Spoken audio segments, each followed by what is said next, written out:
Yes, my name is Wybren van Haga. I'm here with Dr. Robert Malone, and I'm a great admirer of your work. And during the pandemic, you were the first and one of the only in the beginning who was actually a voice that told us that we were not wrong, we were not stupid. And now we're here in Geneva, and we're at the conference of the WHO. And well, basically, my main question is, why do you think this transfer of sovereignty is so important for all these left-winged collectivistic people? And yes, well, that's basically the first question. I think this construction of left-wing versus right-wing is a false dichotomy.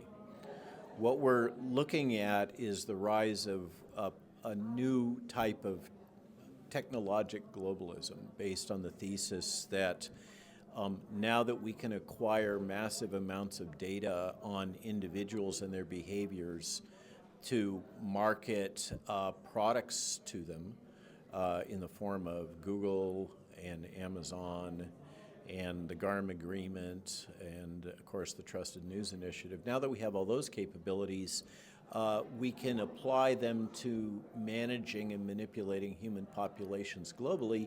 And in particular, there seems to be an interest in homogenization of cultures and nations and national boundaries and practices, really the elimination of nationalism. And as I try to understand why that would be so important to these very large multinational corporations that seem to be driving global agendas right now, what I see is their interests in reducing friction. The diversity of cultures, the diversity of law, the diversity of nations, the sovereignty of individual nations down to regional, all imposes economic costs to these very large multinationals because they have to adapt their practices to the laws and customs of each of these individual cultures. And I think there is a desire for economic reasons. What we need is innovation. We need the ability to adapt and to test different solutions. But a central command kind of approach is anathema to being able to do that.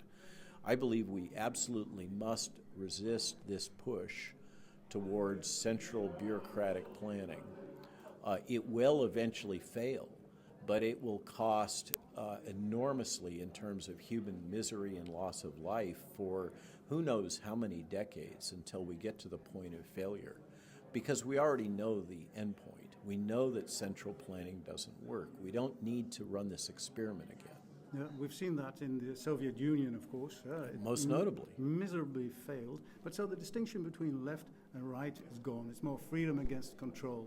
But so why do you think that this One Health system is so important for the collectivists, for the people who want to control us and take our freedom? Why? I think it's a ploy. I think that the but One it's, Health but it's initiative. Part of a bigger scheme. Absolutely, and a scheme is the right way to put it. I think there's a lot of manipulation going on, always under the ostensible cover of doing good. This idea that we can mask intentions and actions using language and logic that are built around and are intended to play upon human empathy through labeling, marketing, propaganda, all wrapped around the need to do good and ethics, when in fact much of this is profoundly unethical. For example, the weaponization of fear of infectious disease, which has now become commonplace through governments and multinational organizations and the pharmaceutical industry, that weaponization of fear is profoundly unethical. It has a measurable human cost. It must stop. We must shame those who engage in the use and weaponization of fear of infectious disease in order to promote their chosen public policies. Yeah, so it's 2024 now. It's 40 years after 1984 was supposed to happen. Do you think we're entering a similar sort of Orwellian society? There's no question that the Orwellian society that he was describing, George Orwell, and remember Orwell was mentored by Aldous Huxley. So that vision, that mid-century vision or early 20th century vision that was being discussed was already being promoted. And they were, in a way, just creating literary vehicles for educating people about the intended future vision of a cluster of individuals that were working towards that collectivist vision. And they were warning us about the potential consequences. Yes, it's now maturing, and we're seeing the development and flourishing of the types of social structures that Huxley and Orwell could see in their early days, in the early development of those structures. We're now seeing the maturation of those approaches and the predictable consequences of those types of systems and approaches to managing humankind. Yes.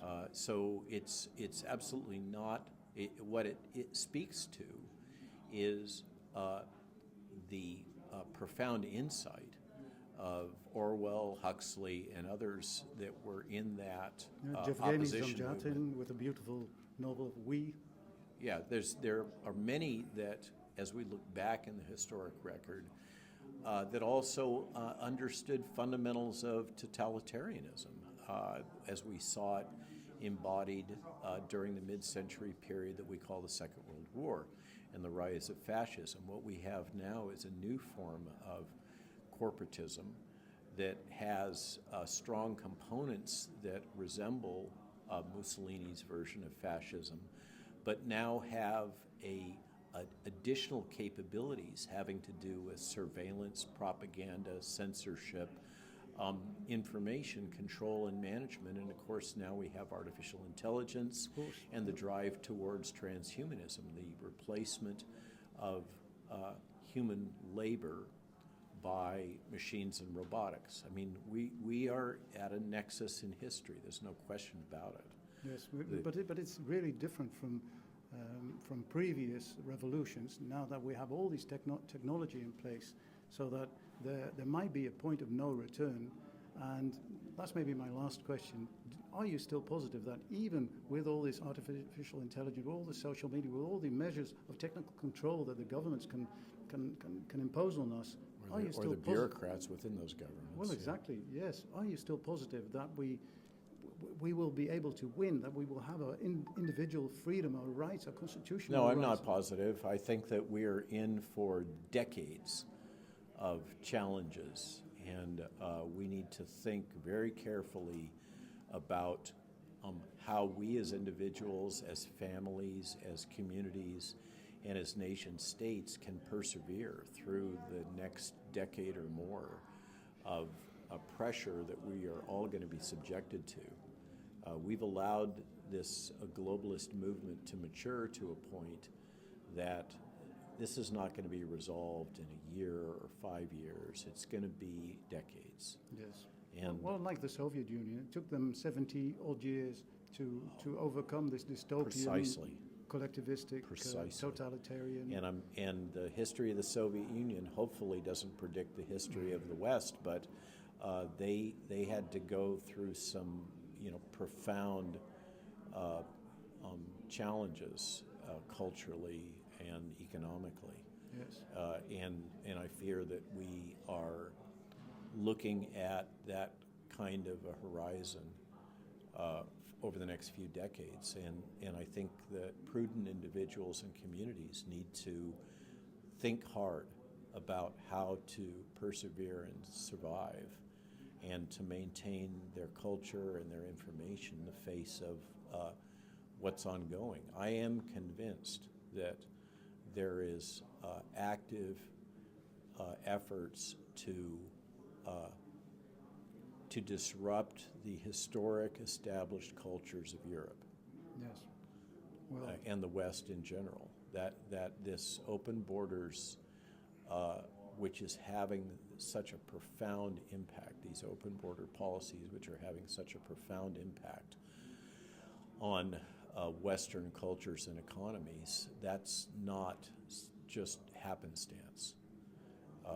It is being promoted for a reasons that I don't fully comprehend. But I think we can all see the impact, and that's not racism. That's just pragmatism.